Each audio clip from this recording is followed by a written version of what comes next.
بسم الله الرحمن الرحيم. رب اشرح لي صدري ويسر لي أمري واحلل عقدة من لساني يفقه قولي. In the previous lecture, we have discussed about the development of the Eurogeneral system, and during our discussion, we have seen how the Eurogenital system they are closely interrelated with each other, and how the initially the kidney development starts by pronephros, mesonephros, and then the definite kidney, the metanephros. And during our discussion, we have learned that the definite kidney is formed by the metanephros, and it's a fourth week, in the beginning of the fourth week, where the pronephros starts in the cervical region, then it degenerates or disappear, and then at the end of the fourth week, mesonephros that starts developing have a temporarily function, and then it also didn't generate. Only part of the mesonephros that remains is the mesonephric duct system that remains. Otherwise all the system that degenerates, and in the fifth week then the metanephros starts developing in the pelvic region. So we start with the metanephros. Definite kidney. Definitive kidney is a third urinary organ, metanephros or permanent kidney. It appears in the fifth week, and the excretory unit will from the metanephric mesoderm in the same manner as the mesonephric system, and but the duct system that it differs from the other. So the metanephros final kidney development we see in the pelvic region from reciprocal inductive signal between the metanephric mesenchyme and ureteric bud at the caudal end of urogenital ridge. Caudal end of urogenital ridge. And it's a reciprocal inductive signals between the metanephric mesenchyme, here will be metanephric mesenchyme, and ureteric bud. Ureteric bud actually is an outgrowth at the distal end of mesonephric or Wolffian duct, and it's visible approximately at the 5 weeks of the gestation embryo. So it's the metanephros is the final kidney, and it has mesenchyme and ureteric bud, and ureteric bud itself is originating from the Wolffian duct at the fifth week. So here we see a comprehensive and brief understanding of the metanephros or development. Definite kidney is a permanent kidney, two sources, ureteric bud and metanephric cap or mass. Metanephric cap or mass. Ureteric bud from the lower end of the mesonephric duct. Here we can see from the lower end of the mesonephric duct.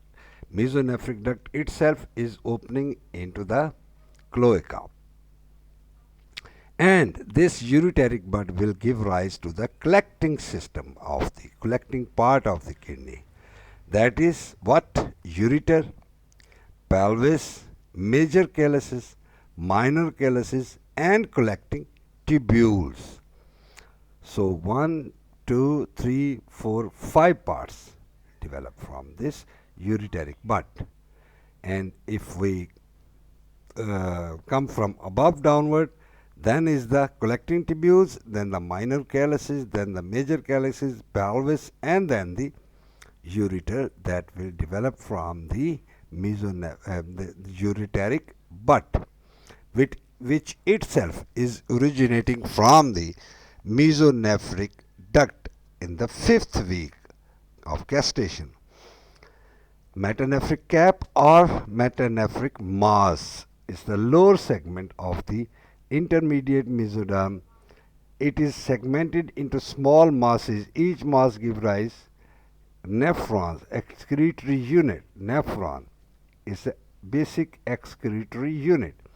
What this nephron consists of is Bowman's capsule, proximal convoluted tubule, loop of Henle, distal convoluted tubule, which will then join the collecting tubule.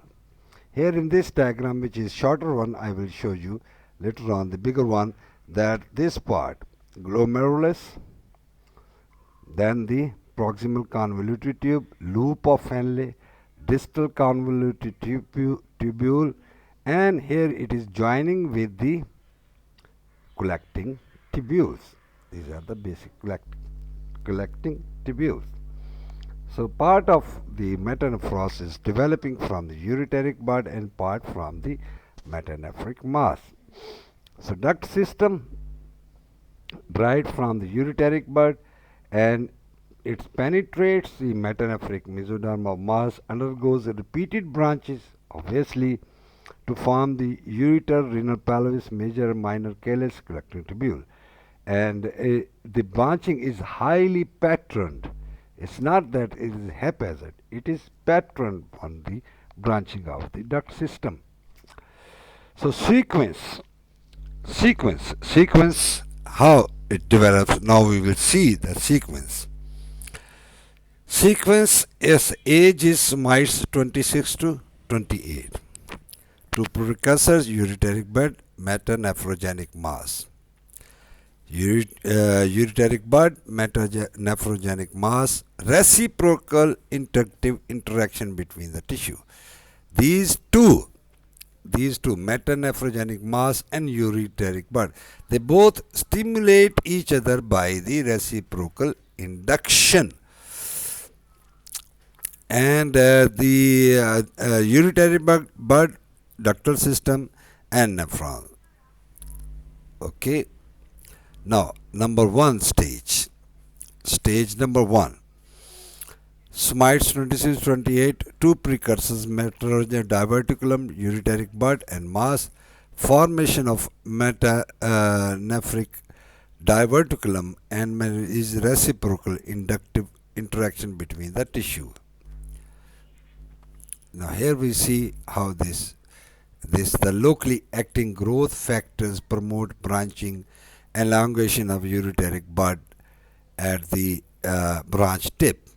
Locally acting factor here negatively feedback to regulate growth and branching and maintain luminal caliber. Okay. Then the proteinases activated leading edges of the branches. Then the proteinases inhibitors come. They protect the stalks and cleft and maintain the luminal caliber. Then growth cell adhesions, molecules and extracellular matrix components, they promote the branching and establish the branch point. Now the possible repellent factor at ureteric tip prevent tip fusion.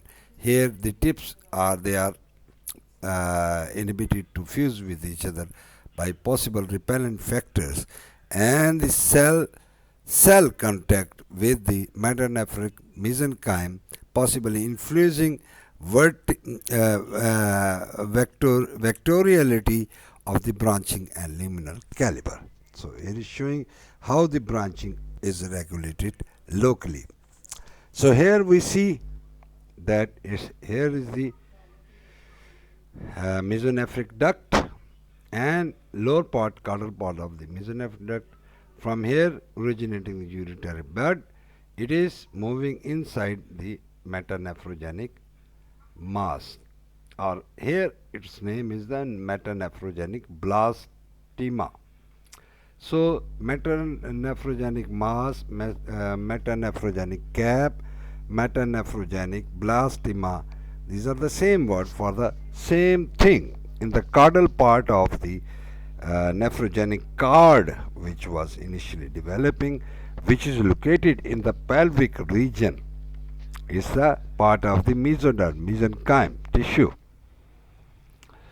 So here is the one other factor, that is the glial derived neurotrophic factor that regulates the growth and branching of the ureteric bud. This factor is very important. the glial-derived neurotrophic factor. Okay, here is an example in the mouse has been shown. So the diverticulum caudal to existing metanephrosis grows craniodorsally into the nephrogenic plate, which aggregates and proliferates into the metanephrogenic mass. And this is the step 1. Then the step 2, ductal system starts developing. Is the dichotomous branching pattern, which is species specific. If it is unilobular, then there will be proximal dilatation of renal pelvis, papillary collecting duct, and collecting tubules. But here you can see a pattern is shown of unilobular unipyramidal system. But in case of multi-pyramidal kidney, the duct system bifurcates into two calyces, then several minor calyces, then the papillary ducts will develop. So in the humans, the pattern is like this: that the first there is ureteric bud dividing into major calyces, then dividing into minor calyces, and then there will be development of papillary system, papillary ducts. Now, the metanephrogenic mass will form the nephrons and duct system from the mesonephric duct or metanephric duct, ureteric bud. So nephrogenesis, how it takes place: differentiation of the metanephric diverticulum, it's also coordinated one. Here we see in this part.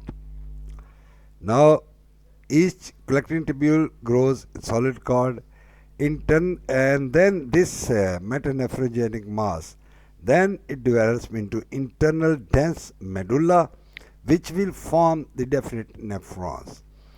And externally there is loose layer of connective tissue and the capsule. So initially the metanephrogenic mass will give rise to two parts. One is internal dense medulla that will give rise to the nephrons. Another is the external one, which will form the interstitial tissue, connective tissue, and capsule.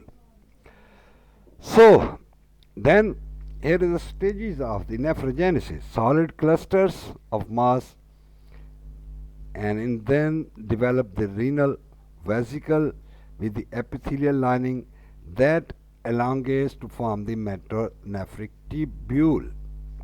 So metanephric tubule is formed. Proliferation, elongation depends reciprocally. Interaction between the several molecular signals. Tubules grow centrifugally and form nephron. It's not the centripetal, it's the centrifugal. Means growing outward, like the T branches. Here you see that this is matter of mesenchyme is elongated and is connecting with the tubules. Renal vesicles here develop. Here the renal vesicles, and then when they elongate, they are now connected with the collecting tubules, and this part will form the formation of the renal vesicle, elongation of the tube, early formation of the convoluted tubule is there.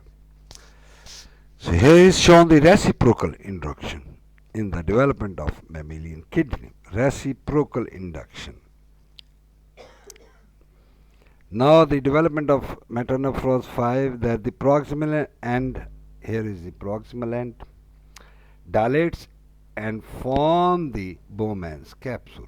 Proximal end of this metanephrogenic mass vesicle has formed is proximally dilated from the Bowman's capsule, into which the artery is invaginating, capillaries are forming, So they will form the renal corpuscle.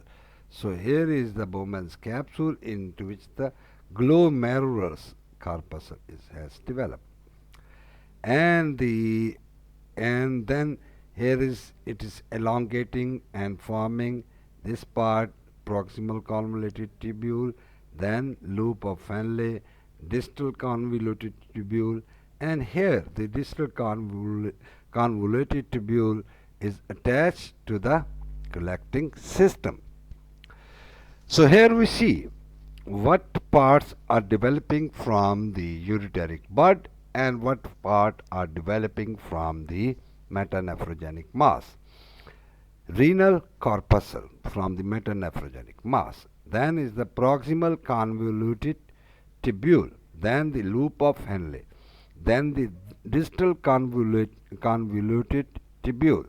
And here is the junction between the collecting system, which is, if we go from above downward, the collecting ducts, they will open into the minor calyx within the major calyx, and major calyx into the pelvis of the kidney, and then from the pelvis starts the ureter, and ureter opens into the urinary bladder system. So these are here the blue one is from the metanephrogenic mass. This light color, light brown color, these are developing from the ureteric bud, from the mesonephric duct. So there is the Bowman capsule invaded by the glomerulus, and the renal corpuscle is then formed.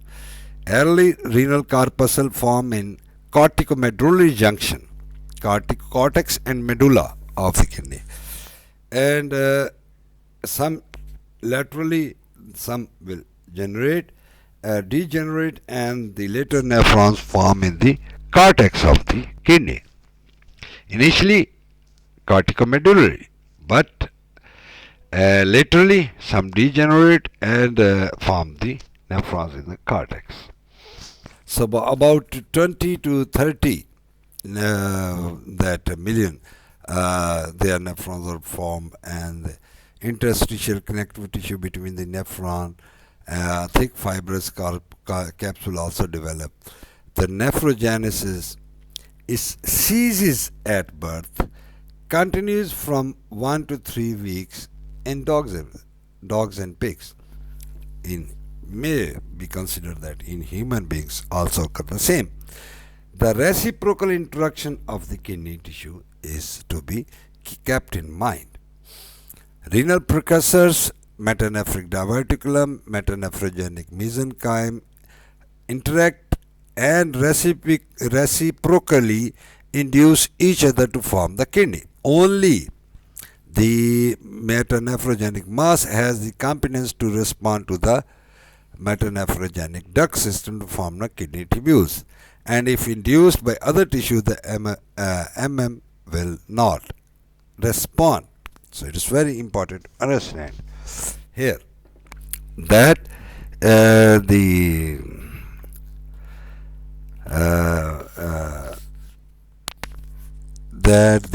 the ureteric bud or metanephrogenic duct system. If it stimulates the metanephrogenic mass, then the kidney system will develop tubules. Otherwise, if you think the other system, that will not, the metanephrogenic mass will not respond to that one. So timeline of the kidney. Timeline means a comprehensive to show you in the week 4 Wolffian duct meson. Day 28 formation of ureteric bud. Week 4 to 8 initial metanephrogenic mass induction and ureteric bud branching.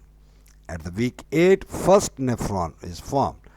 Week 6 to 8 kidney ascent from the pelvis to the lumbar location. Week 8 to 15 period of ureteric bud branching with stochastic formation of ureteric bud, ampulla and nephron unit. Week 10 filtration starts in the Bowman's renal corpuscle, at the week of 32 to 36 means near the end of the system, end of the nephrogenesis. So whole of the kidney system and nephrons, they are formed before birth. After birth there is no new nephron formation. Vasculature, from where the vessels they come, there are two hypotheses. Angiogenic hypothesis derived from branch of aorta and pre-existing extrarenal vessels.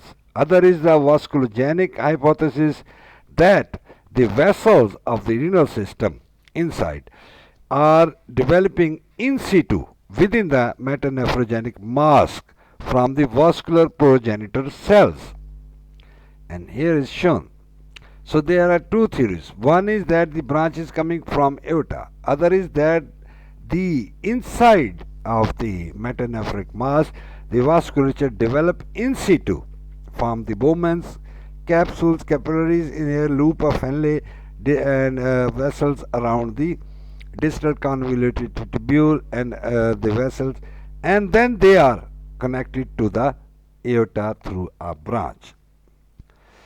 So, vasculogenesis, de novo differentiation of previously non-vascular cells into structures that resemble capillary beds. Then, sprouting of the cells from the early capillary beds to form the mature vessel structure. Then, endothelial progenitors within the metanephrogenic mass give rise to renal vessels. In situ means within the kidney, in the metanephrogenic mass, the capillary system is developing. It's not a branch. Then later on it is connected to the branch with the aorta. There are two theories of the vasculature of the kidneys. Now the kidneys, as we have seen earlier, the kidneys they start developing from the in the pelvic region. But in the adults we know that they are located at the lumbar region.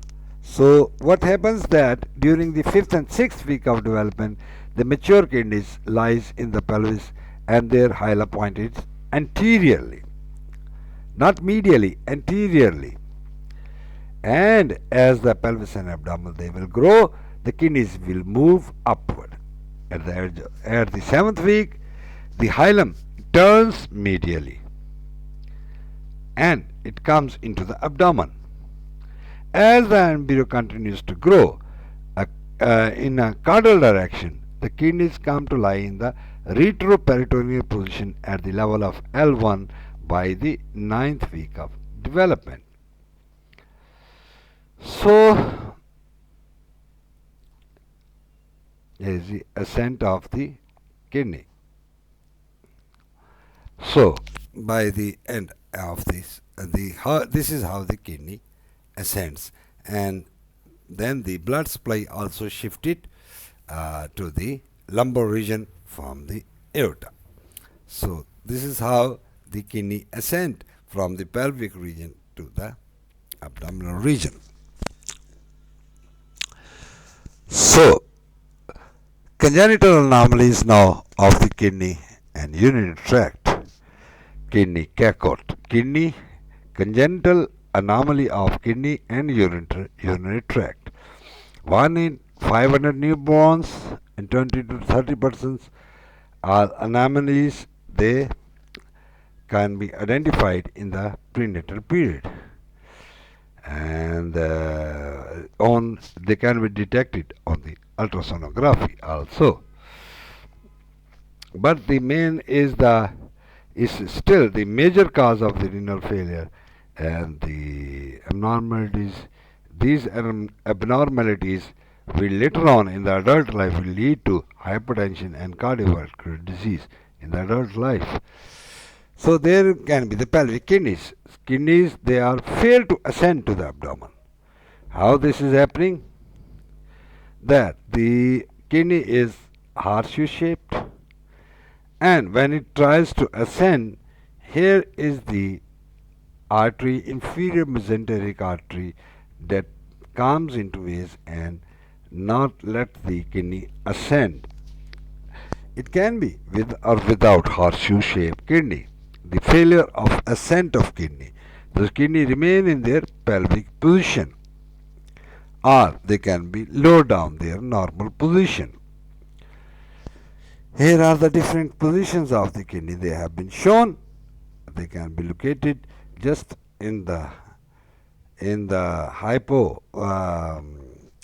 can say in the hypochondrium under the diaphragm, or it can be in the pelvic region. Ectopic kidneys, malrotation, as we have seen that the hilum of the kidney is first located anteriorly, then it turns medially. So it can be reversed. There can be malrotation of the kidney.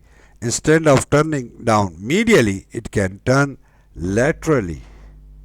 So the hilum, or it can remain anteriorly, the hilum of the kidney. And there are supernumerary kidneys, more than one kidney. It's very rare, but the cleavage of metanephric blastema has been suggested as a cause of it. And most of the supernumerary kidneys, they are placed and are hypoplastic. They may be connected to the dominant kidney either by the loose connective tissue.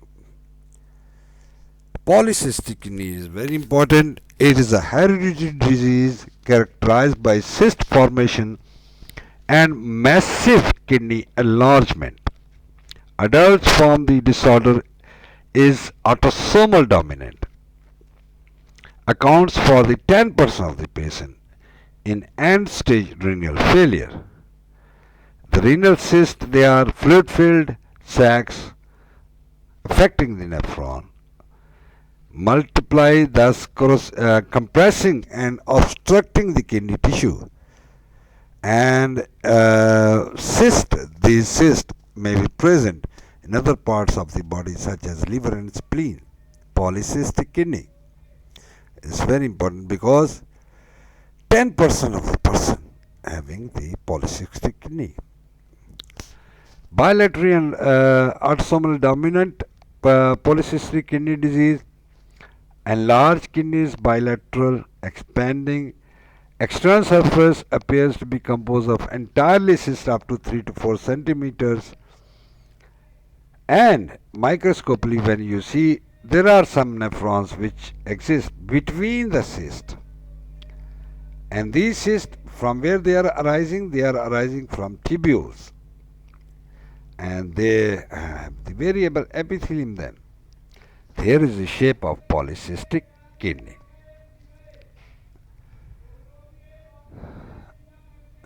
Here is another diagram which is showing the ascent of the kidney.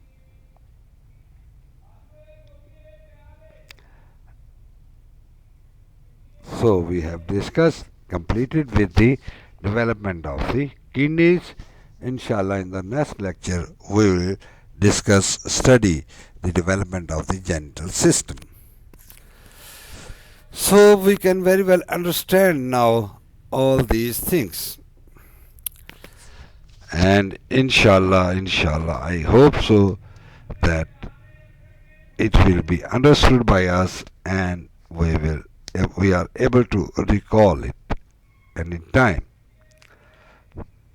The last thing which I want to say to my dear students is that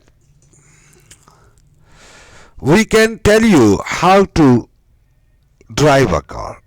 Where is the location of the steering? Where is the location of the speed pad? Where is the location of the brake pad? Where is the location of the gear? And we can tell you, we can teach you how they work, how you can handle them. But it's you that who has to drive the car. We can tell you that Allah is always with you and hope for the best. Never to be hopeless or desperate. But it's you that has to ascend yourself. So There is no need to be worried. Think positively and then concentrate, and always keep it in mind that Almighty Allah is with you and He will help you in understanding the things. The only thing that we have to uh, concise we ourselves, we have to understand the situation and we have to understand the things. Then we can reproduce the things. Inshallah, bundle of thanks. Inshallah, see you next time. Allah Hafiz.